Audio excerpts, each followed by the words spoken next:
Hello दोस्तों, welcome to decode Indian. I hope आप सभी अच्छे हैं। देखिए, आज के इस वीडियो में हम क्या करने वाले हैं। आज के इस वीडियो में हम नवंबर मंथ के सभी आरबीआई सर्कुलर्स को बहुत ही डिटेल वे में डिस्कस करने वाले हैं। तो चलिए शुरू करते हैं। I hope you guys are ready. एक एक सर्कुलर हमारे सामने आएगा, उसको हम अच्छे से समझने का प्रयास करेंगे। और अगर आपको इस पर्टिकुलर लेक्चर का या फिर आने वाला जितना भी लेक्चर है उसका पीडीएफ चाहिए होगा, तो आप लोगों के लिए ही एक टेलीग्राम चैनल बना दिया गया है। वहां से जाकर के आप पीडीएफ डाउनलोड कर सकते हैं रिवीजन के लिए। उस टेलीग्राम चैनल का लिंक डिस्क्रिप्शन बॉक्स में दिया गया है, वहां से जाकर के आप पीडीएफ डाउनलोड कर सकते हैं। तो चलिए शुरू करते हैं बिना किसी डिले के।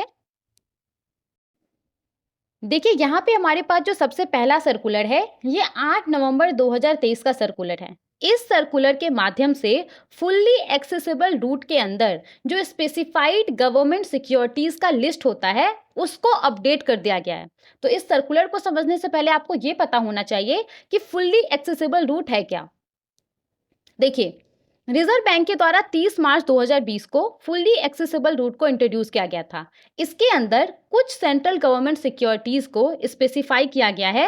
अब इन सेंट्रल गवर्नमेंट सिक्योरिटीज में जो नॉन रेसिडेंट इन्वेस्टर्स हैं, यानी कि वैसा इन्वेस्टर जो हमारे देश के बाहर का है, तो वो लोग इन सेंट्रल गवर्नमेंट सिक्योरिटीज में बिना किसी रिस्ट्रिक्शंस के कितना भी पैसा निवेश कर सकता है। ये होता है फुल्ली एक्सेसिबल रूट। अब देखिए, फुल्ली एक्सेसिबल रूट के अंदर जो भी सेंट्रल गवर्नमेंट सिक्योरिटीज को स्पेसिफाई किया गया है, इसका मतलब ये नहीं है कि इन सेंट्रल गवर्नमेंट सिक्योरिटीज में सिर्फ जो नॉन रेसिडेंट इन्वेस्टर्स हैं वही पैसा इन्वेस्ट कर सकता है बिना किसी रिस्ट्रिक्शंस के।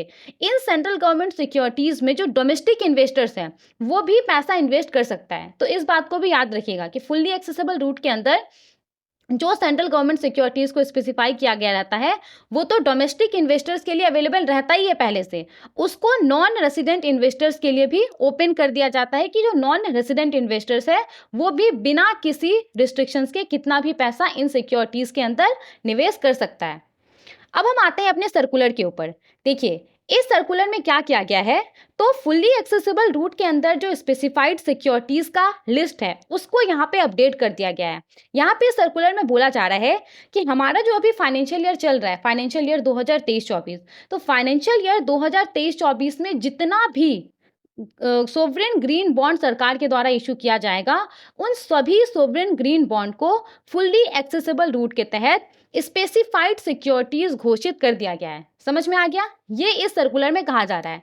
फाइनेंशियल ईयर 2023-24 के अंदर भारत सरकार के द्वारा जितना भी सोवरेन ग्रीन बॉन्ड्स इशू किया जाएगा, उसको फुल्ली एक्सेसिबल रूट के तहत स्पेसिफाइड सिक्योरिटीज घोषित कर दिया गया है।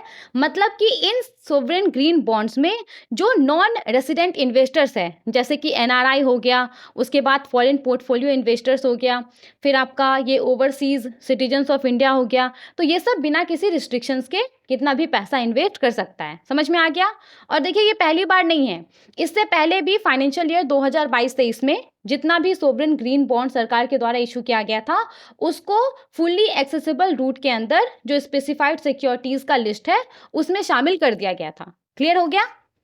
इस सर्कुलर में जो भी डायरेक्शंस इशू किया गया है वो reserve bank of India act 1934 के चैप्टर 3D के सेक्शन 45W के तहत इशू किया गया है।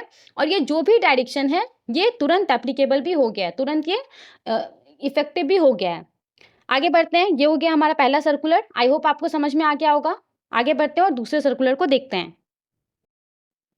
देखिए, यहाँ पे हमारे पास जो सर्कुलर है, ये सर्कुलर 10 नवंबर 2023 का है। अभी हाल ही में क्या हुआ था, हाल ही में अभी राजस्थान के अंदर कुछ नए डिस्ट्रिक्ट को फॉर्म किया गया था।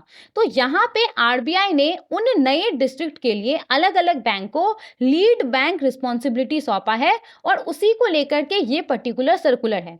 तो इस सर्कुलर में क्या कहा गया है उसको समझने से पहले आपको ये पता होना चाहिए कि ये लीड बैंक होता क्या है। तो आइए पहले इसको समझ लेते हैं। देखिए, रिजर्व बैंक ऑफ इंडिया के द्वारा 1969 में लीड बैंक स्कीम को इंट्रोड्यूस किया गया था इस उद्देश्य के साथ कि हमारे देश में जो ग्रामीण इलाका है, जो सेमी अर्बन एरियाज है, वहाँ के लोगों को जो बैंकिंग सर्विसेज मिल रहा है उसको इम्प्रूव किया जा सके। वहाँ के लोगों को जो क्रेडिट फैसिलिटी मिल रहा है उसको इम्प्रूव किया जा सके। ज़्यादा से ज़्यादा लोगों को ग्रामीण इलाके में, सेमी अर्बन एरिया में आसान तरीके से जो क्रेडिट फैसिलिटी है वो मिल जाए। इन सब उद्देश्य के साथ आरबीआई ने 1969 में लीड बैंक स्कीम को लॉन्च किया था। अब देखिए, इसके अंदर होता क्या है, इसके अंदर हमारे देश में जितना भी डिस्ट्रिक्ट है, हमारे देश के अंदर जितना भी जिला है, हर जिला के लिए एक पर्टिकुलर कमर्शियल बैंक को लीड बैंक घोषित कर दिया जाता है। अब देखिए जनरली क्या होता है कि अगर कोई जिला है, उस जिला में मान लीजिए कि एसबीआई का सबसे ज़्यादा ब्रांच है, तो उस जिला के लिए लीड बैंक एसबीआई को घोषित कर दिया जाता है। तो इस प्रकार से जितना सारा भी डिस्ट्रिक्ट है, हर डिस्ट्रिक्ट के लिए एक पर्टिकुलर कमर्शियल बैंक को लीड बैंक घोषित कर दिया जाता है। अब ये लीड बैंक करता क्या है? देखिए, जैसा कि आपको इसके नाम से पता चल रहा है, लीड बैंक क्या करता है? लीड बैंक एक लीडर के तौर पे काम करता है। उस पर्टिकुलर डिस्ट्रिक्ट के अंदर जो अलग-अलग बैंक है, जो भी क्रेडिट इंस्टीट्यूशन है, उन सबको ये ओवरसी करने का काम करता है। उन सबके द्वारा जो भी प्रयास किया जाता है, वहाँ के लोगों को, खास करके जो एग्रीकल्चर सेक्टर है, जो एमएसई है, उसके बाद जो दूसरा इकोनॉमिक एक्टिविटीज़ है, तो अलग-अलग फाइनेंशियल इंस्टीट्यूशन के द्वारा, अलग-अलग क्रेडिट इंस्टीट्यूशन के द्वारा उस जिला में जो प्रयास किया जाता है कि इन सब क्षेत्र में क्रेडिट फ्लो को बढ़ाया जाए, उन सभी प्रयास को ये जो लीड बैंक होता है, ये मैनेज करता है, उसको ऑर्गेनाइज़ करने का काम करता है, उसको कोऑर्डिनेट करने का काम करता है। तो ये होता है लीड बैंक। समझ में आ गया? अब हम आते हैं अपने सर्कुलर के ऊपर। आई होप अब आपको सर्कुलर आसानी से समझ में आ जाएगा। देखिए, अभी हुआ क्या था, राजस्थान सरकार के द्वारा राजस्थान के अंदर 19 नए जिलों को फॉर्म किया गया था। तो यहाँ पे आरबीआई ने क्या किया है, आरबीआई ने उन 19 नए जिलों के लिए अलग-अलग बैंक को जो लीड बैंक का रिस्पॉन्सिबिलिटी होता है, वो सौंपा है। आप देख सकते हैं यहाँ पे, ये देखिए जो न्यूली क्रिएटेड डिस्ट्रिक्ट है, ये 19 न्यूली क्रिएटेड डिस्ट्रिक्ट है राजस्थान के अंदर। जैसे कि देखिए ये अनूपगढ़ है, तो अनूपगढ़ के लिए पंजाब नेशनल बैंक को लीड बैंक रिस्पॉन्सिबिलिटी सौंपा गया है। मतलब कि अनूपगढ़ के अंदर पंजाब नेशनल बैंक को लीड बैंक के तौर पे चुना गया है। और यहाँ पे उसी तरीके से देखिए बालोतरा, बालोतरा के अंदर स्टेट बैंक ऑफ इंडिया को लीड बैंक रिस्पॉन्सिबिलिटी सौंपा गया है।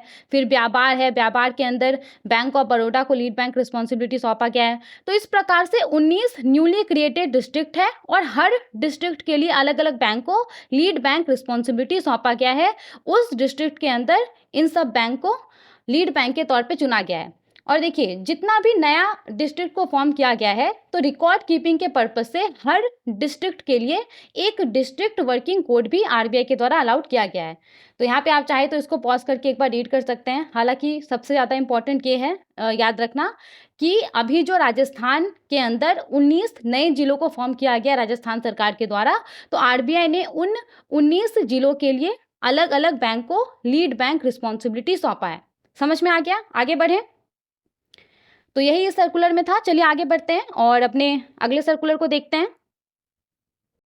अब देखिए यहाँ पे हमारे पास जो सर्कुलर है, ये सर्कुलर भी 10 नवंबर का है और इस सर्कुलर को समझाने में थोड़ा-सा टाइम लग सकता है, तो आपको ध्यान से इस सर्कुलर को देखना है और अच्छे से समझना है, क्योंकि ये सर्कुलर बहुत ही ज़्यादा इम्पोर्टेंट है। देखिए, अगर मैं आपको एक लाइन में बताऊँ कि सर्कुलर में क्या कहा जा रहा है, तो देखिए हुआ क्या है कि international financial services centres authority, IFSCA, आपने सुना होगा इसके बारे में। आईएफएससीए के द्वारा जिन क्वालिफाइड ज्वेलर्स को नोटिफाई किया गया है, वो क्वालिफाइड ज्वेलर्स अब आईआईबीएक्स के थ्रू डायरेक्टली सिल्वर इंपोर्ट कर सकते हैं। पहले क्या था, पहले आईएफएससीए के द्वारा जिन क्वालिफाइड ज्वेलर्स को नोटिफाई किया गया था, वो आईआईबीएक्स के थ्रू बस गोल्ड इंपोर्ट कर सकते थे, लेकिन अब वो क्वालिफाइड ज्वेलर्स आईआईबीएक्स के थ्रू डायरेक्टली सिल्वर भी इंपोर्ट कर सकते हैं। तो एक लाइन में मैंने आपको ये जो सर्कुलर है वो समझा दिया। अब हम डिटेल में इस सर्कुलर को देखते हैं। आई नो बहुत सारे लोगों को कुछ भी समझ में नहीं आया होगा कि आईआईबीएक्स क्या है, मैं किस आईआईबीएक्स की बात कर रही हूँ, ये आईएफएससीए क्या है, ये क्या बात हो रहा है कि क्वालिफाइड ज्वेलर्स डायरेक्टली आईआईबीएक्स के थ्रू जो सिल्वर है वो इंपोर्ट कर सकता है। तो आइए इसको समझते हैं। इस सर्कुलर को समझने से पहले आपको 3 चीज़ों को समझना पड़ेगा। सबसे पहले तो ये आईएफएससीए क्या होता है। आईएफएससीए के द्वारा जो आईएफएससी को रेगुलेट किया जाता है वो क्या है, और ये आईआईबीएक्स क्या है। तो इन तीनों को आपको सबसे पहले समझना पड़ेगा। देखिए, सबसे पहले अगर हम बात करें आईएफएससी के बारे में, इंटरनेशनल फाइनेंशियल सर्विसेज सेंटर, आपने सुना होगा इसके बारे में। देखिए, अब इंटरनेशनल फाइनेंशियल सर्विसेज सेंटर है क्या? हमारे देश के अंदर एक स्पेशल इकोनॉमिक ज़ोन होता है, बहुत जगह पे स्पेशल इकोनॉमिक ज़ोन है। अब स्पेशल इकोनॉमिक ज़ोन एक ऐसा एरिया होता है, जहाँ पे बिज़नेसेस के लिए, कंपनीज़ के लिए जो रूल रेगुलेशन रहता है, वो पूरे देश भर के मुकाबले आसान रहता है। अब स्पेशल इकोनॉमिक ज़ोन के अंदर ही एक स्पेशलाइज़्ड डेज़िग्नेटेड एरिया होता है, international financial services centre, IFSC. और आईएफएससी को डेवलप किया जाता है ताकि इस एरिया को ग्लोबल फाइनेंशियल हब बनाया जा सके। यहाँ पे क्या होता है, अलग-अलग जो फाइनेंशियल एंटिटीज़ है, वो आता है यहाँ पे, अपना यूनिट सेटअप करता है और यहाँ से वो दुनिया भर के लोगों को अलग-अलग फाइनेंशियल सर्विसेज प्रोवाइड कराता है। जैसे कि corporate banking, insurance, investment, fund management, जो सिक्योरिटीज़ का ट्रेडिंग होता है। तो ये सारा जो फाइनेंशियल सर्विसेज है, ये आईएफएससी में जो कंपनियाँ, जो फाइनेंशियल एंटिटीज़ एस्टैब्लिश्ड होता है, वो दुनिया भर के लोगों को प्रोवाइड कराता है। अब देखिए, अभी अगर हम बात करें तो हमारे देश के अंदर, ध्यान दीजिएगा, अभी अगर हम बात करें तो हमारे देश के अंदर सिर्फ एक ही इंटरनेशनल फाइनेंशियल सर्विसेज सेंटर है, जिसका नाम है गिफ्ट आईएफएससी। और ये कहाँ पे है? ये गुजरात के गांधीनगर में है। यहाँ पे गिफ्ट का फुल फॉर्म क्या है? Gujarat international finance tech city. तो हमारे देश में अभी बस एक ही आईएफएससी है, जिसका नाम है गिफ्ट आईएफएससी। अब देखिए, गिफ्ट आईएफएससी जो है हमारे देश के अंदर, अब आईएफएससी को क्यों सेटअप किया जाता है? इसका बहुत सारा ऑब्जेक्टिव है, लेकिन एक मुख्य ऑब्जेक्टिव ये है, पहले क्या होता था, जैसे कि मान लीजिए हमारे देश के अंदर कोई बैंक है, अब वो बैंक चाहता है कि वो दूसरे देश के लोगों को भी बैंकिंग सर्विसेज प्रोवाइड करना चाहता है। तो इसके लिए उस बैंक को क्या करना पड़ता था? देश के बाहर कहीं पे अपना ब्रांच सेटअप करना पड़ता था, अपना सब्सिडरी ओपन करना पड़ता था। लेकिन अब क्या हुआ है? अब जो ये इंटरनेशनल फाइनेंशियल सर्विसेज सेंटर को ओपन कर दिया गया हमारे देश के अंदर, जो इंटरनेशनल फाइनेंशियल सर्विसेज सेंटर है, तो अब वो पर्टिकुलर बैंक बाहर जा कर के अपना ब्रांच, अपना सब्सिडरी ओपन करने के बजाय उसके पास ये विकल्प है कि वो आईएफएससी, जो गिफ्ट आईएफएससी है, वहाँ पे अपना ब्रांच सेटअप कर सकता है, अपना एक यूनिट सेटअप कर सकता है और वहाँ से वो दुनिया भर के लोगों को जो बैंकिंग सर्विसेज है, वो प्रोवाइड कर सकता है। तो ये सबसे बड़ा बेनिफिट होता है आईएफएससी सेटअप करने का। और यहाँ पे देखिए, एक बात बहुत ज़्यादा इम्पॉर्टेंट है कि वैसे तो हमने बात किया कि गिफ्ट आईएफएससी कहाँ है, गुजरात के गांधीनगर में है, लेकिन लीगली जो ये आईएफएससी है, गिफ्ट आईएफएससी है, वो क्या माना जाता है, वो इंडिया के जुरिस्डिक्शन से अलग माना जाता है। और यहाँ पे जो भी फाइनेंशियल सर्विसेज प्रोवाइड किया जाता है, वो फॉरेन करेंसी में प्रोवाइड किया जाता है। इस बात को ध्यान रखिएगा, आईएफएससी के अंदर जो भी फाइनेंशियल सर्विसेज प्रोवाइड किया जाता है, वो फॉरेन करेंसी में प्रोवाइड किया जाता है। समझ में आ गया आईएफएससी? और देखिए, आईएफएससी सेटअप करने का जो पावर है, वो केंद्र सरकार के पास है। और ये पावर केंद्र सरकार को स्पेशल इकोनॉमिक जोन्स एक्ट 2005 के सेक्शन 18 के तहत मिलता है। तो ये हमने बात कर लिया आईएफएससी के बारे में। आई होप आपको समझ में आ गया होगा आईएफएससी क्या है। ये एक एरिया होता है जहाँ पे अलग अलग फाइनेंशियल एंटिटीज आता है और अपना यूनिट सेटअप करता है, और यहाँ से दुनिया भर के लोगों को अलग अलग प्रकार का फाइनेंशियल सर्विसेज प्रोवाइड किया जाता है। और यहाँ से फाइनेंशियल एंटिटीज़ के द्वारा जो भी फाइनेंशियल सर्विसेज प्रोवाइड किया जाता है, वो फॉरेन करेंसी में प्रोवाइड किया जाता है। अब हम आगे बढ़ते हैं और अब हम बात करते हैं आईएफएससीए के बारे में, international financial services centres authority के बारे में। देखिए, आईएफएससी के अंदर जो भी, जैसे कि गिफ्ट आईएफएससी है, गिफ्ट आईएफएससी के अंदर जो भी फाइनेंशियल एंटिटी फाइनेंशियल सर्विसेज लोगों को प्रोवाइड करता है, जो भी फाइनेंशियल एंटिटी काम करता है, जाहिर सा बात है कि उन सभी फाइनेंशियल एंटिटी को रेगुलेट करने के लिए एक बॉडी चाहिए। तो 27 अप्रैल 2020 को international financial services centre authority को सेटअप किया गया। इसका भी हेडक्वार्टर आपको गिफ्ट सिटी गांधीनगर गुजरात में मिलेगा। और ये क्या करता है, तो अब देखिए, ये जो आईएफएससी है, इसको तो 27 अप्रैल 2020 को सेटअप किया गया। तो इसके पहले क्या होता था, इसके पहले आईएफएससी के अंदर अगर कोई बैंक काम कर रहा है तो उसको आरबीआई रेगुलेट करता था, अगर कोई स्टॉक एक्सचेंज काम कर रहा है तो उसको सेबी रेगुलेट करता था, अगर कोई ऐसा कंपनी काम कर रहा है जो कि लोगों को पेंशन से जुड़ा हुआ सर्विस दे रहा है तो उसको पीएफआरडीए रेगुलेट करता था, अगर कोई कंपनी इंश्योरेंस से जुड़ा हुआ सर्विस प्रोवाइड कर रहा है तो उसको आईआरडीएआई रेगुलेट करता था। तो इस प्रकार से आईएफएससीए के सेटअप होने से पहले आईएफएससी के अंदर अलग अलग चीज के लिए, जो अलग अलग हमारा डोमेस्टिक फाइनेंशियल रेगुलेटर है, वो काम करता था। लेकिन जो 2020 में आईएफएससीए को सेटअप किया गया, तो अब क्या होता है, आईएफएससीए के द्वारा ही आईएफएससी के अंदर जो भी फाइनेंशियल सर्विसेज प्रोवाइड किया जाता है, जो भी फाइनेंशियल इंस्टीट्यूशन काम करता है, उन सबको रेगुलेट किया जाता है। समझ में आ गया? आई होप आपको यहाँ तक समझ में आ गया होगा। आई नो यहाँ पे मैं थोड़ा सा डिटेल में बता रही हूँ, पर ट्रस्ट मी ये वर्दी रहेगा, क्योंकि अगर आपको ये सारा चीज़ पता रहेगा तो अभी ये सर्कुलर को समझने में तो आसानी होगा ही, आगे भी अगर आप ये सब टर्म कभी सुनेंगे तो आपको नया नहीं लगेगा, आपको पता रहेगा। तो डोंट वरी, यहाँ पे थोड़ा सा टाइम अगर लग भी रहा है तो देखिए यहाँ पे हमने बात कर लिया कि आईएफएससी क्या होता है और आईएफएससीए क्या है। अब हम यहाँ पे आते हैं और अब हम बात करने वाले हैं आईआईबीएक्स के बारे में। देखिए, जो हमने बोला कि हमारे देश में सिर्फ एकमात्र आईएफएससी है अभी, जिसका नाम है गिफ्ट आईएफएससी। तो गिफ्ट आईएफएससी के अंदर भारत का पहला बुलियन एक्सचेंज को लॉन्च किया गया 29 जुलाई 2022 को, जिसका नाम क्या है, इंडिया इंटरनेशनल बुलियन एक्सचेंज। तो सबसे पहले तो ये है क्या, यही सबसे पहला क्वेश्चन आना चाहिए आपके दिमाग में। देखिए, जिस प्रकार से स्टॉक एक्सचेंज होता है, स्टॉक एक्सचेंज में क्या होता है, स्टॉक एक्सचेंज में जो शेयर्स रहता है उसका ट्रेडिंग होता है, उसी प्रकार से ये जो बुलियन एक्सचेंज होता है, बुलियन एक्सचेंज में जो बुलियन रहता है, जो प्रीसियस मेटल होता है, जैसे कि गोल्ड हो गया, सिल्वर हो गया, जो प्लेटिनियम है, तो इन सब का ट्रेडिंग होता है। तो भारत का पहला bullion exchange India International Bullion Exchange IIBX को 29 जुलाई 2022 को हमारे देश के गुजरात में जो गिफ्ट आईएफएससी है वहां पे सेटअप किया गया। अब देखिए, इसको सेटअप क्यों किया गया उसको समझिए ध्यान से। देखिए, जब हमारे देश में आईआईबीएक्स सेटअप नहीं हुआ था, तब क्या होता था, तब हमारे देश के जो ज्वेलर्स हैं वो डायरेक्टली गोल्ड इंपोर्ट नहीं कर सकते थे बाहर से। तो उनके पास गोल्ड कहाँ से आता था, तो आरबीआई ने कुछ बैंकों को नॉमिनेट किया हुआ है, कुछ एजेंसीज हैं हमारे देश में, तो सिर्फ उन लोगों के पास ही ऑथराइजेशन था, वो लोग ही बाहर से गोल्ड इंपोर्ट कर सकते थे, और फिर जो हमारे देश के ज्वेलर्स हैं वो ज्वेलर्स उनसे गोल्ड परचेज करते थे। तो यहाँ पे हमारे देश के ज्वेलर्स को नॉमिनेटेड बैंक और जो एजेंसीज है उसके ऊपर निर्भर रहना पड़ता था। अब यहाँ पे हमारे देश के अंदर जो इंडिया इंटरनेशनल बुलियन एक्सचेंज को लॉन्च किया गया है, उससे क्या होगा, मतलब उससे होता क्या है, तो उससे देखिए, जो international financial services centre authority है आईएफएससीए ने कुछ क्राइटेरिया सेट किया हुआ है। उस क्राइटेरिया के ऊपर जो भी ज्वेलर्स खरा उतरता है, जो क्वालिफाइड ज्वेलर्स कहलाता है, तो क्वालिफाइड ज्वेलर्स अब बिना नॉमिनेटेड बैंक, बिना एजेंसीज के ऊपर निर्भर हुए डायरेक्टली आईआईबीएक्स के थ्रू जो गोल्ड है वो इंपोर्ट कर सकता है। तो यहाँ पे India International Bullion exchange launch होने से ये फायदा हुआ कि जो क्वालिफाइड ज्वेलर्स है वो बिना नॉमिनेटेड बैंक, जो एजेंसीज हैं, उन पे निर्भर हुए डायरेक्टली आईआईबीएक्स के थ्रू जो गोल्ड है वो इंपोर्ट कर सकता है। समझ में आ गया? अब हम आते हैं अपने सर्कुलर के ऊपर। अब आपको ये सर्कुलर आसानी से समझ में आ जाएगा।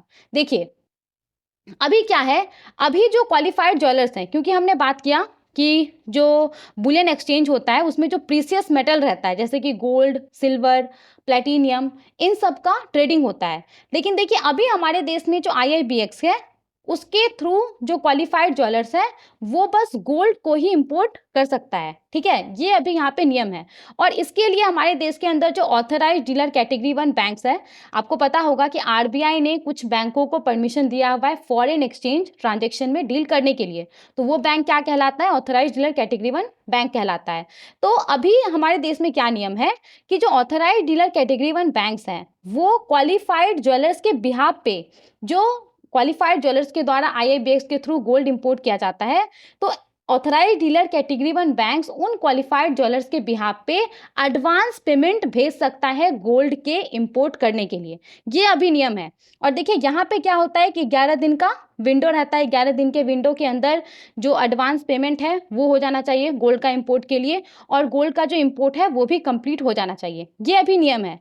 अब देखिए, यहाँ पे क्या बदलाव आया है, तो जिस प्रकार से क्वालिफाइड ज्वेलर्स अब आईआईबीएक्स के थ्रू डायरेक्टली गोल्ड इंपोर्ट कर सकता है, उसी प्रकार से वैसे क्वालिफाइड ज्वेलर्स जिसको कि आईएफएससीए के द्वारा नोटिफाई किया गया है, वो अब डायरेक्टली आईआईबीएक्स के थ्रू सिल्वर को इंपोर्ट कर सकता है। जिस प्रकार से वो पहले गोल्ड को इंपोर्ट कर सकता था डायरेक्टली बिना नॉमिनेटेड बैंक एजेंसीज के ऊपर निर्भर हुए, उसी प्रकार से अब वो बिना नॉमिनेटेड बैंक, बिना एजेंसीज के ऊपर निर्भर हुए डायरेक्टली आईआईबीएक्स के थ्रू जो सिल्वर होता है उसको इंपोर्ट कर सकता है, जो स्पेसिफिक ITCHS कोड होता है उसके तहत। अब यहाँ पे एक नया टर्म आ गया ITCHS कोड, तो ये क्या होता है, तो इसको हम थोड़ा सा समझ लेते हैं। देखिए यहाँ पे इसका फुल फॉर्म है Indian trade clarification based on the harmonised system. ये क्या है, तो ये एक सेट ऑफ कोड्स है, जो भी प्रोडक्ट का इंपोर्ट होता है, एक्सपोर्ट होता है, उस प्रोडक्ट को क्लासिफाई करने के लिए और उसको आइडेंटिफाई करने के लिए हर प्रोडक्ट को एक HS कोड दिया जाता है। तो यहाँ पे क्या कहा जा रहा है, यहाँ पे कहा जा रहा है कि जो भी क्वालिफाइड ज्वेलर्स है जिसको कि IFSC के द्वारा नोटिफाई किया गया है, तो वो क्वालिफाइड ज्वेलर सिल्वर के लिए जो HS कोड है उसके तहत IIBX के थ्रू डायरेक्टली सिल्वर इंपोर्ट कर सकता है। क्लियर हो गया ये वाला पॉइंट। और देखिए जिस प्रकार से हमने बात किया था गोल्ड के केस में कि 11 दिन का विंडो रहता है, 11 दिन के विंडो के अंदर जो एडवांस रेमिटेंस है वो हो जाना चाहिए और गोल्ड का इंपोर्ट हो जाना चाहिए। उसी प्रकार से यहाँ पे authorised dealer category 1 banks qualified jewellers को अलाउ कर सकता है जो सिल्वर है, सिल्वर का इंपोर्ट करने के लिए, कि जो क्वालिफाइड ज्वेलर्स है वो सिल्वर का इंपोर्ट करने के लिए एडवांस रेमिटेंस कर सकता है। और यहाँ पे भी सेम 11 दिन का विंडो रहेगा, 11 दिन के अंदर जो क्वालिफाइड ज्वेलर्स है उसको जो एडवांस रेमिटेंस है वो करना होगा और जो सिल्वर का इंपोर्ट है वो कंप्लीट करना होगा। क्लियर हो गया। तो ये इस सर्कुलर में कहा गया है। आई होप जितना सारा भी पॉइंट हमने डिस्कस किया वो आपको समझ में आ गया होगा। देखिए अगर आपको कहीं पे भी कंफ्यूजन आता है तो उसको आप एक बार दोबारा सुनिए, क्योंकि इतना सारा चीज़ रहता है तो आई कैन अंडरस्टैंड कि कभी कभी चीज़ें मिक्स हो जाता है, तो आप उसको एक बार दोबारा सुन सकते हैं। अगर फिर भी आपको समझ में नहीं आता है तो प्लीज़ आप कमेंट में हमें लिख के बताइए, हम उसको ज़रूर सॉल्व करने का कोशिश करेंगे। तो चलिए आगे बढ़ते हैं। यहाँ तक हमने डिस्कस कर लिया। और देखिए यहाँ पे जो ऑथराइज्ड डीलर कैटेगरी 1 बैंक्स है उसको यहाँ पे कहा गया है कि वो अपने कस्टमर्स को इस सर्कुलर के बारे में बताएंगे और इस सर्कुलर में जो भी डायरेक्शंस के बारे में हमने बात किया है वो इशू किया गया है जो फॉरेन एक्सचेंज मैनेजमेंट एक्ट है फेमा 1999, उसके सेक्शन 10 सबसेक्शन 4 और सेक्शन 11 सबसेक्शन 1 के तहत। क्लियर हो गया। तो ये था हमारा ये पूरा सर्कुलर। आई नो ये थोड़ा सा लंबा हो गया था, लेकिन आई होप कि आपको समझ में आ गया होगा। चलिए आगे बढ़ते हैं और अब अपने दूसरे सर्कुलर को देखते हैं।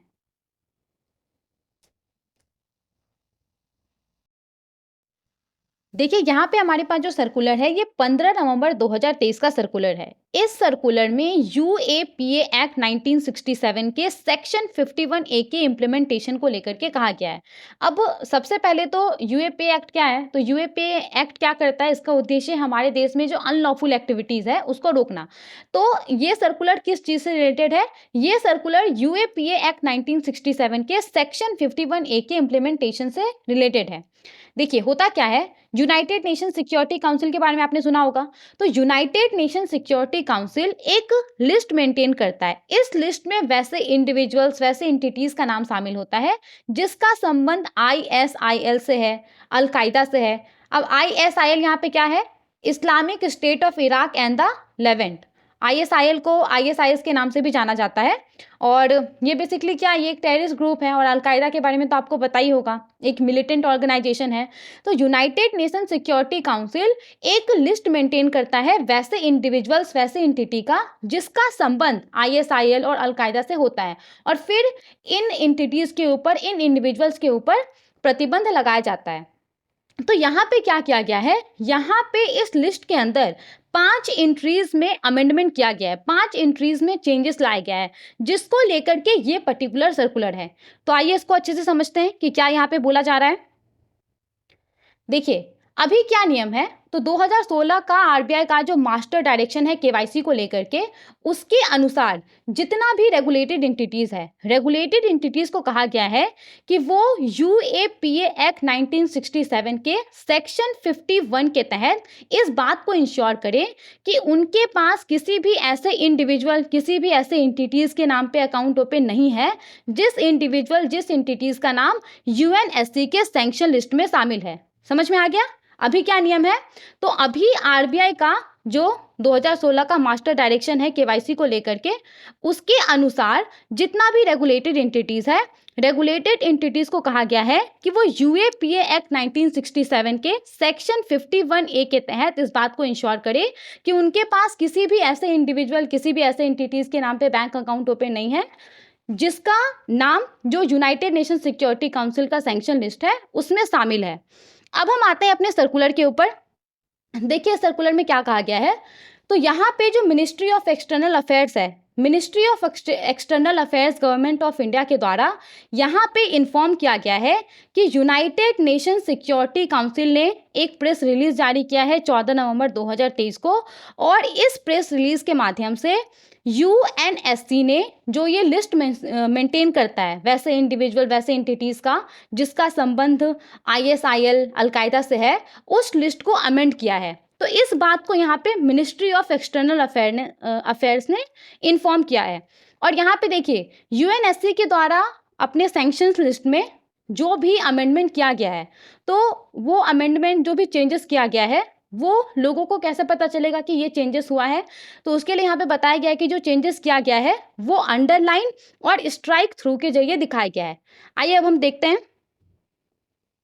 और हाँ देखिए यूएनएससी के सैंक्शन लिस्ट में जो भी इंडिविजुअल एंटिटीज का नाम शामिल होता है उसका एसेट फ्रीज कर दिया जाता है, उसके ट्रैवल के ऊपर बैन लगा दिया जाता है, तो इस प्रकार का रिस्ट्रिक्शन उसके ऊपर इम्पोज किया जाता है।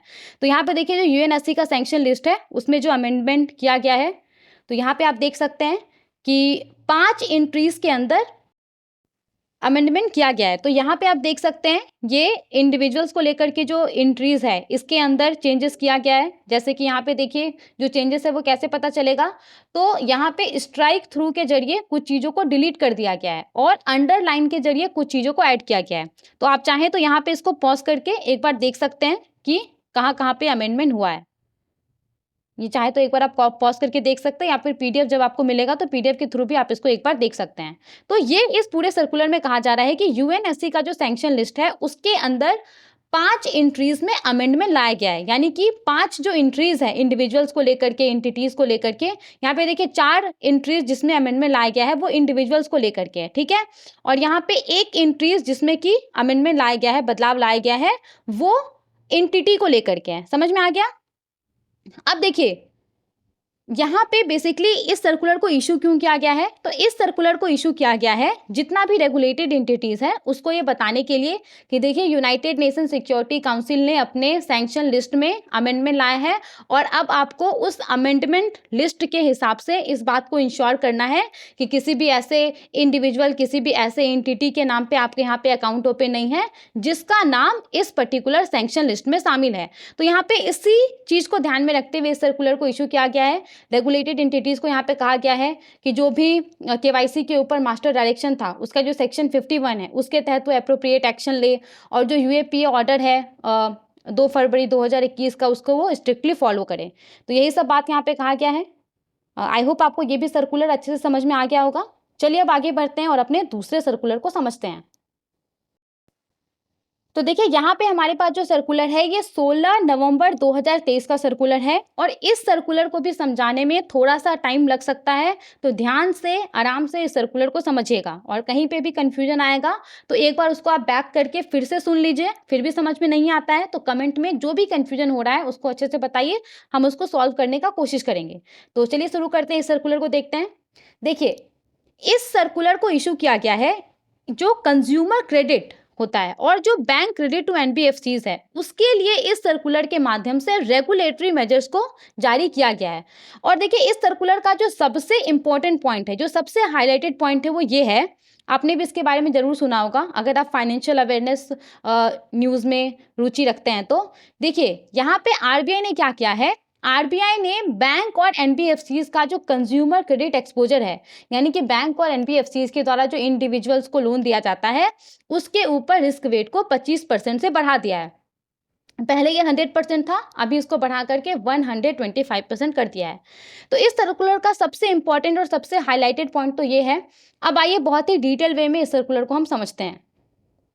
देखिए हुआ क्या था, कुछ दिनों पहले आरबीआई गवर्नर शक्तिकांत दास जी के द्वारा इस बात को हाईलाइट किया गया था, और आई एम श्योर कि आपने भी इस बात को जरूर नोटिस किया होगा कि हमारे देश में जो कंज्यूमर क्रेडिट है, अब यहाँ पे कंज्यूमर क्रेडिट का क्या मतलब है, कंज्यूमर क्रेडिट का मतलब है जो इंडिविजुअल्स को लोन दिया जाता है, जो पर्सनल लोन होता है, क्रेडिट कार्ड होता है, ये सब कंज्यूमर क्रेडिट के अंदर आता है। तो कुछ दिनों पहले आरबीआई गवर्नर शक्तिकांत दास जी के द्वारा इस बात को हाईलाइट किया गया था कि हमारे देश में जो कंज्यूमर क्रेडिट है, उसके अंदर काफ़ी ज़्यादा ग्रोथ देखने को मिला है। और इसी बात को ध्यान देते हुए आरबीआई गवर्नर शक्तिकांत दास जी ने बैंकों को, नॉन बैंकिंग फाइनेंशियल कंपनी को एडवाइस किया था कि वो अपना इंटरनल सर्विलांस मैकेनिज्म को मजबूत करे। जिस तरीके से वो कंज्यूमर का जो क्रेडिट डेटा होता है उसको कलेक्ट करते हैं, उस चीज़ को मजबूत करें। जो कंज्यूमर को लोन बांटा जाता है, उससे जुड़ा हुआ जो रिस्क रहता है उसको वो अच्छे से असेस करे।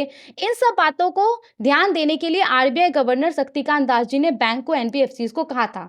और अभी क्या है, अभी इसी के कॉन्टेक्स्ट में कुछ रेगुलेटरी मेजर्स जारी किया गया है जिसको बैंक और एनबीएफसीज को मानने के लिए कहा गया है। तो एक एक मेजर्स को हम यहाँ पे ध्यान से देखेंगे और उसको समझेंगे। देखिए, सबसे पहला मेजर जो हमारे सामने है, जो सबसे पहला पॉइंट हमारे सामने है, इसको समझने से पहले आपको ये पता होना चाहिए कि रिस्क वेट क्या होता है। देखिए, जब भी कोई बैंक किसी व्यक्ति को लोन देता है, तो जाहिर सा बात है कि अगर कोई बैंक किसी व्यक्ति को लेट्स से कि पर्सनल लोन दे रहा है, तो उस लोन के साथ कुछ रिस्क जुड़ा हुआ होगा। अब यहाँ पे जब भी कोई भी बैंक किसी भी व्यक्ति को लोन देता है, तो उस लोन का कुछ परसेंटेज बैंक को कैपिटल के तौर पे अलग से रखना पड़ता है रिस्क को कवर करने के लिए। और यही क्या कहलाता है, यही रिस्क वेट कहलाता है। अब देखिए, अभी जो आरबीआई का नियम है कैपिटल एडिक्वेसी रेशियो को लेकर के, उसके हिसाब से अगर कोई बैंक है जो किसी व्यक्ति को 100 रुपया पर्सनल लोन दे रहा है, तो उस 100 रुपए के अगेंस्ट में बैंक को अलग से 9 रुपया कैपिटल के तौर पे रखना पड़ता है। ये अभी नियम है। 9% कैपिटल एडिक्वेसी रेशियो का भी नियम है आरबीआई के हिसाब से, ठीक है। अब देखिए, इस पॉइंट को हम समझते हैं, हमारे पास जो पॉइंट है उसको हम समझते हैं। इसमें क्या कहा जा रहा है, इसमें कहा जा रहा है कि अभी जो कमर्शियल बैंक है, कमर्शियल बैंक का जो कंज्यूमर क्रेडिट है, यानी कि कमर्शियल बैंक के द्वारा जो इंडिविजुअल्स को लोन दिया जाता है, उसके ऊपर अभी 100% रिस्क वेट का प्रावधान है। अब किया क्या गया है, तो यहाँ पे इसको 25% से बढ़ा दिया गया है।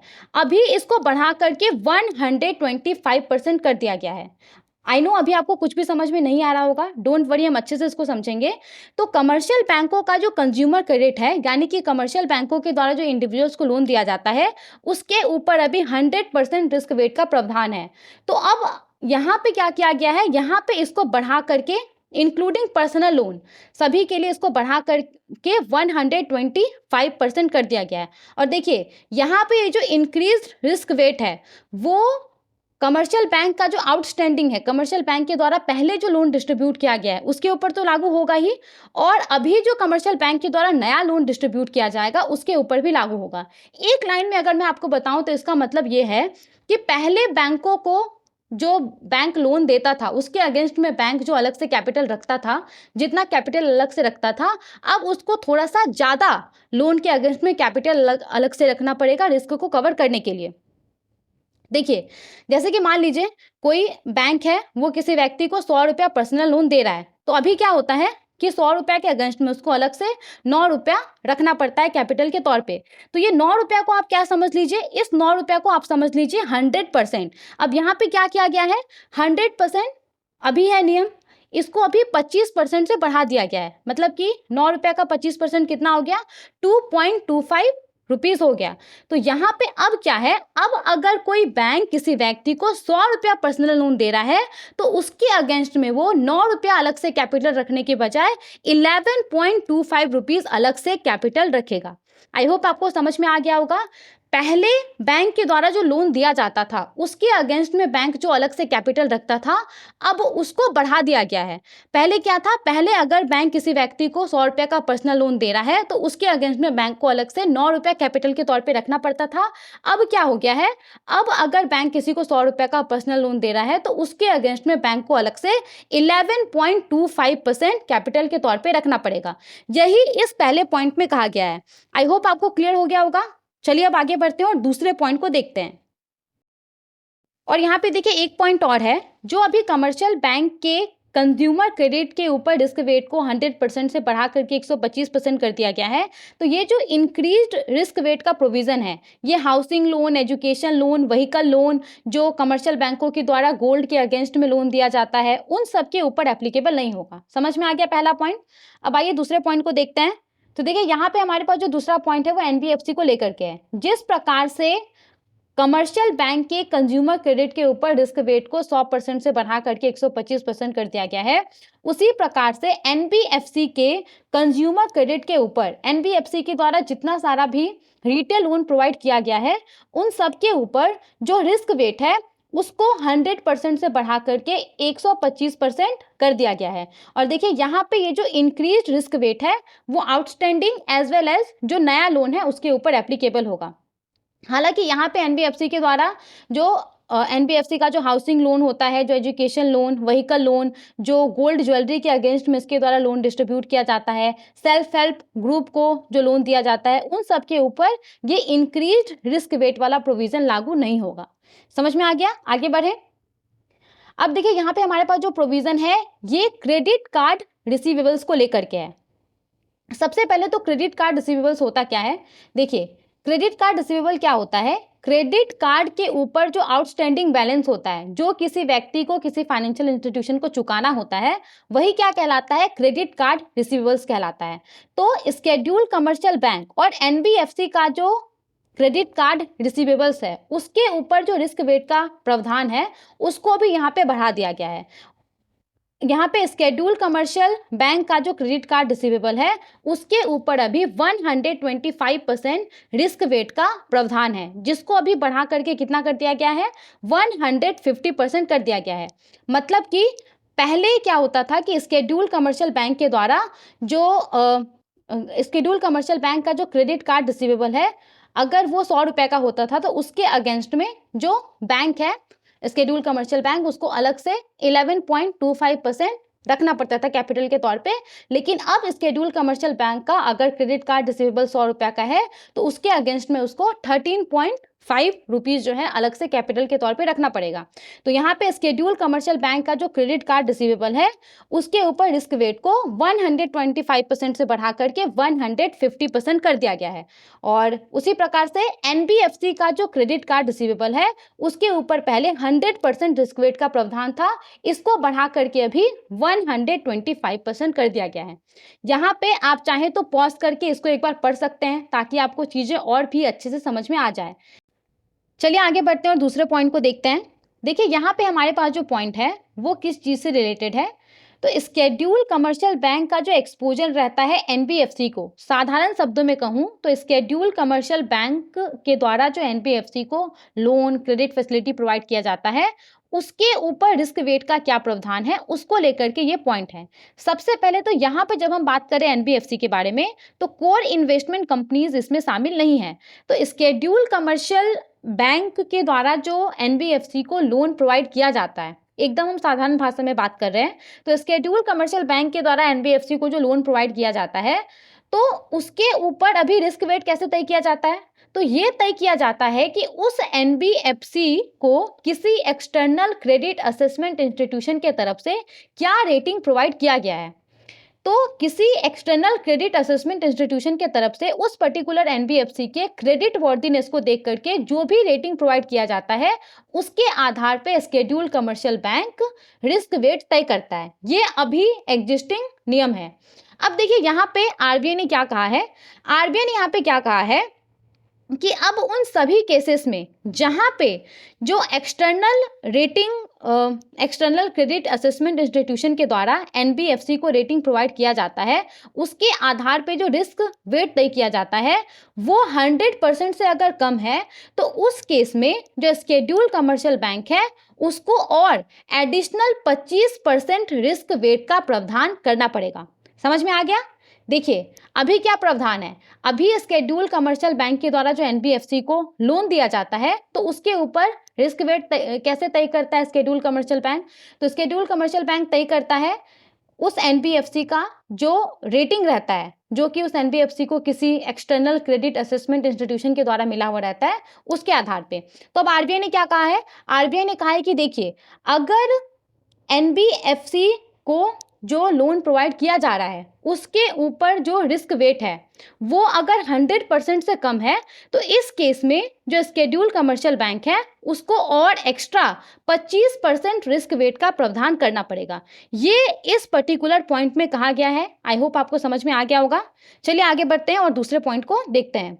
और देखिए यहाँ पे ये जो पर्टिकुलर प्रोविजन है एडिशनल 25% रिस्क वेट का प्रावधान करने के लिए जो शेड्यूल कमर्शियल बैंक को बोला गया है जब वो नॉन बैंकिंग फाइनेंशियल कंपनी को जो क्रेडिट फैसिलिटी है वो प्रोवाइड कर रहा हो, तो यहाँ पे ये जो पर्टिकुलर प्रोविजन है ये अगर शेड्यूल कमर्शियल बैंक के द्वारा लोन दिया जा रहा है, हाउसिंग फाइनेंस कंपनी को लोन दिया जा रहा है, ऐसे एनबीएफसी को जो प्रायोरिटी सेक्टर के अंदर क्लासिफिकेशन के लिए एलिजिबल है, तो इन सब केस में ये जो पर्टिकुलर रूल है ये लागू नहीं होगा।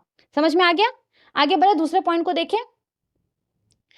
अब देखिए यहाँ पे हमारे पास जो पॉइंट है ये भी काफी ज्यादा इंपॉर्टेंट पॉइंट है, इसको थोड़ा सा ध्यान से समझिएगा।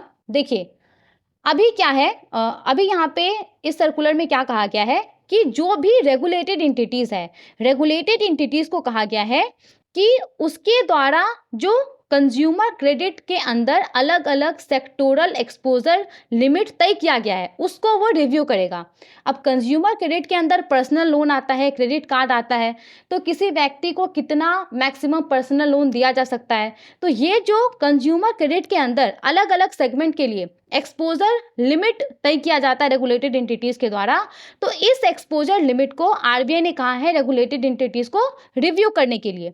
और अगर देखिए रेगुलेटेड एंटिटीज के पास इस तरीके का कोई एक्सपोजर लिमिट नहीं है, तो इस केस में आरबीआई ने क्या कहा है, इस केस में आरबीआई ने कहा है कि रेगुलेटेड एंटिटीज कंज्यूमर क्रेडिट के अंदर जो अलग अलग सब सेगमेंट है, पर्सनल लोन, क्रेडिट कार्ड, इन सब के लिए ये बोर्ड अप्रूव्ड लिमिट को तय करेगा। समझ में आ गया पॉइंट?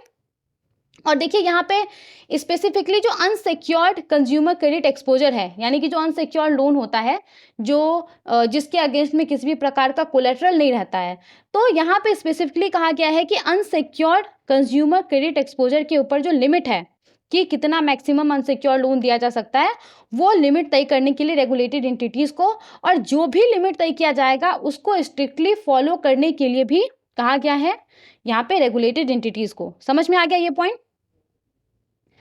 इसके बाद देखिए यहाँ पे हमारे पास जो पॉइंट है ये टॉप अप लोन्स को लेकर के है। अब टॉप अप लोन्स क्या होता है, देखिए आपने किसी बैंक से लोन लिया हुआ है, अब आपका लोन का रिपेमेंट हो रहा है, अब अपने लोन का रिपेमेंट कर रहे हैं और उसी दौरान आपको और पैसे का जरूरत पड़ गया, तो आपने उसी फाइनेंशियल इंस्टीट्यूशन से और भी एडिशनल लोन ले लिया, तो यही क्या कहलाता है, टॉप अप लोन कहलाता है। तो इस सर्कुलर में कहा गया है कि अगर रेगुलेटेड एंटिटीज के द्वारा जो टॉप अप लोन है वो दिया गया है, अगर रेगुलेटेड एंटिटीज के द्वारा जो टॉप अप लोन है वो दिया गया है किसी मूवेबल एसेट के अगेंस्ट में, किसी ऐसे मूवेबल एसेट के अगेंस्ट में जिसका जो वैल्यू है, जैसे कि व्हीकल हो गया, अब किसी गाड़ी का जो वैल्यू होता है वो तो डे बाय डे कम होते रहता है, तो अगर किसी रेगुलेटेड एंटिटीज के द्वारा टॉप अप लोन दिया गया है किसी मूवेबल एसेट के अगेंस्ट में, किसी ऐसे मूवेबल एसेट के अगेंस्ट में जिसका वैल्यू डे बाय डे कम हो रहा है, तो इस केस में उस तरीके के लोन को अनसिक्योर्ड लोन माना जाएगा। अनसिक्योर लोन ट्रीट करने के लिए रेगुलेटेड एंटिटीज को कहा गया है। समझ में आ गया ये वाला भी पॉइंट? चलिए आगे बढ़ते हैं। तो देखिए यहाँ पे ये सारा इंस्ट्रक्शंस था जो कि आरबीआई के द्वारा इशू किया गया है और जिसको बैंक और एनबीएफसीज को फॉलो करने के लिए कहा गया है। अब देखिए यहाँ पे जो भी इंस्ट्रक्शंस इशू किया गया है वो बैंकिंग रेगुलेशन एक्ट 1949 के सेक्शन 21 और सेक्शन 35A के तहत किया गया है। आरबीआई एक्ट 1934 के चैप्टर 3B के तहत किया गया है। नेशनल हाउसिंग बैंक एक्ट 1987 के सेक्शन 30A, 32 और 33 के तहत किया गया है। इसके बाद अगर हम बात करें तो देखिए यहाँ पे जितना सारा भी इंस्ट्रक्शंस के बारे में हमने बात किया वो तुरंत वो इफेक्टिव हो गया है, सिर्फ एक पर्टिकुलर इंस्ट्रक्शन को छोड़ करके जो पैराग्राफ 2CA के अंदर है। अब इसके अंदर देखिए कौन सा प्रोविजन है, जो हमने बात किया था कि रेगुलेटेड एंटिटीज को जो उसका सेक्टोरल एक्सपोजर लिमिट है वो रिव्यू करना पड़ेगा, तो वो वाला जो प्रोविज़न था उसको छोड़ के जितना सारा भी इंस्ट्रक्शंस है वो तुरंत प्रभावी हो चुका है। और यहाँ पे रेगुलेटेड एंटिटीज़ को कहा गया है कि वो प्रयास करें ये जो पैराग्राफ 2 CA वाला प्रोविज़न है उसको जल्द से जल्द लागू करने के लिए। हालाँकि यहाँ पे रेगुलेटेड एंटिटीज़ को एक टाइम फ्रेम दे दिया गया है, एक टाइम लिमिट दे दिया गया है 29 फरवरी 2024। तो 29 फरवरी 2024 तक किसी भी कीमत पे रेगुलेटेड एंटिटीज़ को पैराग्राफ 2 CA के तहत जो प्रोविज़न है वो लागू कर लेना है। इससे ज़्यादा लेट नहीं होना चाहिए, ये भी यहाँ पे रेगुलेटेड एंटिटीज़ को बोल दिया गया है। समझ में आ गया? देखिए, जो भी इंस्ट्रक्शंस के बारे में हमने बात किया वो बहुत ही ज़्यादा इम्पॉर्टेंट है। तो ये लेक्चर खत्म होने के बाद मैं तो आपको कहूँगी कि एक बार बस आप PDF के थ्रू उन इंस्ट्रक्शंस को बस एक बार आप रीड कर लीजिए, तो आपको समझ में आ जाएगा। होता क्या है कि जब आप लेक्चर नहीं देखते हैं और उससे पहले आप RBI सर्कुलर को पढ़ने का प्रयास करते हैं, तो आपको बहुत सारा चीज़ें समझ में नहीं आता है। लेकिन अगर आप लेक्चर देखने के बाद, और मैं तो आपको ये नहीं कह रही हूँ कि आप RBI सर्कुलर डायरेक्टली जाकर के पढ़ें। जो PDF हम आपको प्रोवाइड कर रहे हैं, वहाँ से जाकर के बस आप एक बार रिवाइज़ कर लें, तो आपको और भी अच्छे से समझ में आ जाएगा। हालाँकि इसके बाद जो MCQ वाला लेक्चर आएगा, उसमें तो चीज़ें रिवाइज़ हो ही जाता है। चलिए आगे बढ़ते हैं और दूसरे सर्कुलर को देखते हैं। देखिए, यहाँ पे हमारे पास जो सर्कुलर है ये 17 नवंबर 2023 का सर्कुलर है। इस सर्कुलर में क्या कहा गया है, काफ़ी ज़्यादा इंपॉर्टेंट सर्कुलर है ये। यहाँ पे कहा गया है कि अभी हमारे देश के अंदर जो ऑथराइज्ड इंडियन बैंक्स हैं, जो कि स्पेशल रुपी वोस्ट्रो अकाउंट ओपन करते हैं और उसको मेंटेन करते हैं, तो अब ऑथराइज्ड इंडियन बैंक्स अपने एक्सपोर्टर्स के लिए एडिशनल करेंट अकाउंट ओपन कर सकते हैं। ये इस सर्कुलर में कहा गया है। अब आइए इसको डिटेल से समझते हैं। देखिए, जुलाई 2022 में रिजर्व बैंक ऑफ इंडिया के द्वारा ये अलाउ कर दिया गया था कि हमारे देश का जो इंटरनेशनल ट्रेड है उसका सेटलमेंट रुपी में किया जा सकता है। और इसके लिए सबसे पहले तो जब हम कहते हैं कि भारत का जो इंटरनेशनल ट्रेड का सेटलमेंट है वो इंडियन रुपी में करने के लिए RBI ने अलाउ कर दिया, तो इसका मतलब ये होता है कि मान लीजिए कि हमारे देश का कोई एक्सपोर्टर है जो कि कुछ प्रोडक्ट एक्सपोर्ट कर रहा है, तो जिस भी कंपनी को, जिस भी व्यक्ति को वो प्रोडक्ट एक्सपोर्ट कर रहा है, तो उससे वो एक अरेंजमेंट कर सकता है कि देखिए, हम आपको जो प्रोडक्ट एक्सपोर्ट कर रहे हैं उसके बदले में हम इंडियन रुपी में जो पेमेंट है वो एक्सेप्ट करेंगे। तो जब हम कहते हैं कि इंटरनेशनल ट्रेड का सेटलमेंट जो है वो इंडियन रुपी में करने के लिए RBI ने अलाउ कर दिया, तो इसका मतलब यही होता है। तो यहाँ पे जुलाई 2022 में RBI ने अलाउ कर दिया था कि भारत का जो इंटरनेशनल ट्रेड का सेटलमेंट है वो इंडियन रुपी में होगा। और इसके लिए ऑथराइज्ड इंडियन बैंक्स को RBI ने कहा था कि वो फॉरेन बैंक्स के बिहाफ में स्पेशल रुपी वोस्ट्रो अकाउंट ओपन करेगा और इसको मेंटेन करेगा। तो स्पेशल रुपी वोस्ट्रो अकाउंट के जरिए ही भारत का जो इंटरनेशनल ट्रेड का सेटलमेंट है वो इंडियन रुपी में पॉसिबल हो पाता है।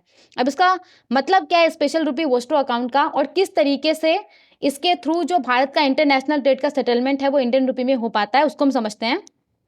देखिए, मान लीजिए कि कोई डोमेस्टिक इंपोर्टर है, कोई हमारे देश का व्यक्ति है, कोई कंपनी है जो कि किसी ओवरसीज सेलर या सप्लायर से गुड्स या सर्विस जो है वो इंपोर्ट करता है। तो यहाँ पे वो उस पर्टिकुलर ओवरसीज सेलर को, सप्लायर को किस तरीके से पेमेंट करेगा, तो जिस भी देश से हमारे देश के डोमेस्टिक इंपोर्टर ने गुड्स या फिर सर्विस इंपोर्ट किया है, उस देश का बैंक का जो हमारे देश के अंदर स्पेशल रुपी वोस्ट्रो अकाउंट ओपन होगा किसी बैंक के पास, तो डोमेस्टिक इंपोर्टर क्या करेगा, उस कॉरस्पॉन्डेंट बैंक का स्पेशल रुपी वोस्ट्रो अकाउंट के अंदर जो गुड्स एंड सर्विस के लिए पेमेंट है वो कर देगा इंडियन रुपीज़ में। तो स्पेशल रुपी वोस्ट्रो अकाउंट क्या होता है, ये एक ऐसा अकाउंट होता है जो कि फॉरेन बैंक्स के बिहाफ पे इंडियन बैंक्स के अंदर ओपन किया जाता है। और यहाँ पे ये जो अकाउंट रहता है ये कैसे मेंटेन होता है, तो ये इंडियन रुपीज़ में मेंटेन होता है। तो यहाँ पे जो हमने बात की कि डोमेस्टिक इंपोर्टर है, इसने किसी ओवरसीज सेलर, सप्लायर से गुड्स या फिर सर्विस का इंपोर्ट किया, तो यहाँ पे उस ओवरसीज सेलर, सप्लायर को कैसे उस गुड्स और या सर्विस के लिए जो पेमेंट है वो करेगा डोमेस्टिक इंपोर्टर।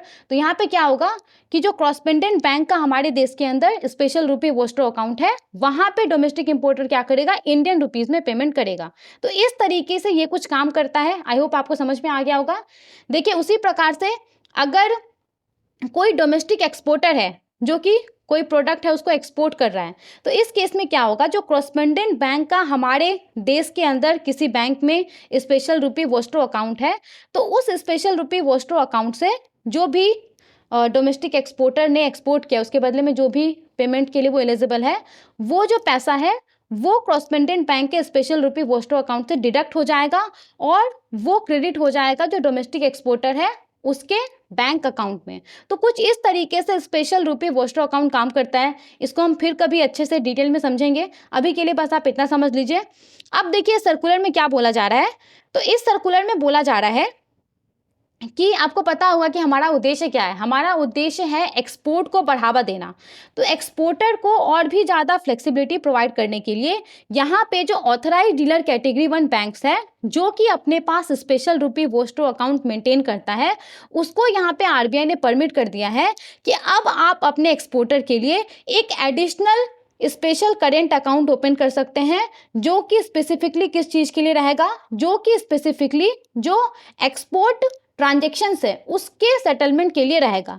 ये इस सर्कुलर में कहा गया है। एक बार फिर से मैं आपको बता देती हूँ। इस सर्कुलर में बोला गया है जो एक्सपोर्टर है उसको और भी ज़्यादा फ्लेक्सिबिलिटी प्रोवाइड करने के लिए आरबीआई ने ऑथराइज्ड डीलर कैटेगरी 1 बैंक को कहा है, वैसे ऑथराइज्ड डीलर कैटेगरी 1 बैंक को जो कि स्पेशल रुपी वोस्टो अकाउंट मेंटेन करता है, कि आप अपने एक्सपोर्टर को के लिए additional special current account open कर सकते हैं जो कि स्पेसिफिकली किस चीज़ के लिए रहेगा, एक्सपोर्ट ट्रांजैक्शंस के सेटलमेंट के लिए। ये यहाँ पे इस पूरे सर्कुलर में कहा गया है। और देखिए यहाँ पे अगर हम बात करें एप्लीकेबिलिटी का, तो इस सर्कुलर में जो भी बात कहा गया है वो जितना भी स्केड्यूल कमर्शियल बैंक है जिसके पास ऑथराइज्ड डीलर कैटेगरी 1 का लाइसेंस है उसके ऊपर एप्लीकेबल होगा। तो ये सारा पॉइंट हमने डिस्कस कर लिया। ये हमारा लास्ट सर्कुलर था नवंबर का। नवंबर के मंथ में जितना भी आरबीआई का सर्कुलर इशू हुआ था उसको हमने इस वीडियो के अंदर डिस्कस कर लिया है। आई होप आपको सभी पॉइंट अच्छे से समझ में आ गया होगा। Thank you for watching. I hope आपको ये वीडियो इन्फॉर्मेटिव लगा होगा। Thank you for watching.